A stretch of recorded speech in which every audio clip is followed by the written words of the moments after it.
ফুলকপি খেতে তোমরা কে কে ভালোবাসো? আমার কিন্তু ফুলকপি ভীষণ প্রিয়। ফুলকপির যে কোনো আইটেম আমার খুব ভালো লাগে। আজকে আমি ফুলকপি দিয়ে একটা নিরামিষ রান্না করবো। চলো তোমাদের সাথে শেয়ার করি। প্রথমে ফুলকপিগুলো ভালোভাবে কেটে ধুয়ে নিয়েছি, একটা আলুও কেটে ধুয়ে নিয়েছি।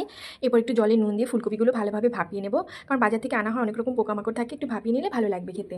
এরপর আমি নুন হলুদ মাখিয়ে ফুলকপিগুলো ভেজে তুলে নেবো, একটু লাল লাল করে ভেজে নেবো, খুব ভালো লাগে তাহলে। এরপর ওই তেলের মধ্যে আমি শুকনো লঙ্কা, তেজপাতা, গোটা জিরে আর গোটা গরম মশলা ফোড়ন দিয়ে দেবো। যখন একটু সুন্দর স্মেল আসবে তখন এর মধ্যে দিয়ে দেবো কাঁচা লঙ্কা বাটা, কাঁচা জিরে বাটা আর কাঁচা আদা বাটা। একটু কাঁচা জিরে আর আদা বাটা রেখে দেবো, এটা লাস্টে দেবো, তাহলে কিন্তু ঝোলের টেস্টটা খুবই ভালো হয়।